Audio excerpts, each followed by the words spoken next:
Back gold scam కేసులో సినీ నిర్మాత లక్ష్మీకాంత్ రెడ్డిని పోలీసులు అరెస్ట్ చేశారు. 24 క్యారెట్ల బంగారం పేరుతో 2,21,00,000 రూపాయలు మోసం చేసినట్లు లక్ష్మీకాంత్ రెడ్డిపై ఆరోపణలున్నాయి. డబ్బులు అడిగితే బెదిరిస్తున్నారని బాధితులు ఫిర్యాదు చేశారు. పోలీసులు పట్టించుకోకపోవడంతో బాధితులు కోర్టును ఆశ్రయించారు.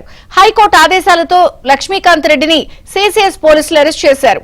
నాంపల్లి కోర్టు 14 రోజుల రిమాండ్ విధించింది. ఈ గోల్డ్ స్కామ్ కేసులో సినీ నిర్మాత లక్ష్మీకాంత్ రెడ్డిని అరెస్ట్ చేశారు పోలీసులు. పూర్తి అప్డేట్స్ ప్రవీణ్ అందిస్తారు. ప్రవీణ్, గోల్డ్ స్కామ్ కేసులో లఫూట్ గ్యాంగ్ సినిమా నిర్మాత లక్ష్మీకాంత్ రెడ్డిని సిసిఎస్ పోలీసులు అరెస్ట్ చేయడం జరిగింది. దాదాపు 2,20,00,000 రూపాయల మోసం కేసులో నిందితుడిని సిసిఎస్ పోలీసులు అరెస్ట్ చేయడంతో నాంపల్లి కోర్టు ముందు హాజరుపరచగా అతనికి 14 రోజుల పాటు జ్యుడిషియల్ రిమాండ్ విధించడంతో జైలు కూడా తరలించినటువంటి పరిస్థితి కనపడుతుంది. ఇక కేసు గురించి మనం గమనించినట్లయితే 24 క్యారెట్ల బంగారం పేరుతోటే ఒక బాధితుడి నుండి 2,20,00,000 రూపాయలు తీసుకొని మోసం చేశాడు.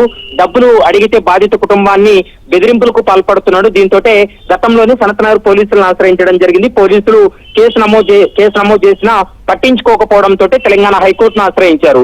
అయితే బాధితుల తరపున న్యాయవాది నాగూర్ బాబు తన వాదనలు వినిపించి ఈ కేసును పూర్తి స్థాయిలో దర్యాప్తు జరిపి నిందితుడిపై చర్యలు తీసుకోవాలంటూ కూడా వాదించడంతో తెలంగాణ హైకోర్టు కీలక ఆదేశాలు జారీ చేసింది. సిసిఎస్ కు కేసును బదిలీ చేసి పూర్తి స్థాయిలో విచారణ జరిపి అతన్ని చట్టపరమైనటువంటి చర్యలు తీసుకోవాలని ఆదేశించడంతో బిఎన్ఎస్ సెక్షన్ 318, 351(2) కింద కేసు నమోదు చేశారు.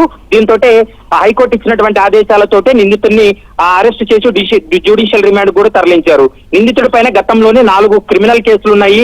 మరోవైపు ప్రస్తుత కేసుతో కలిపి మొత్తం 5 క్రిమినల్ కేసులు ఉన్నట్లు కూడా ప్రస్తుతం పోలీసులు అయితే గుర్తించారు. Vijayachandrika. Okay Praveen, thank you.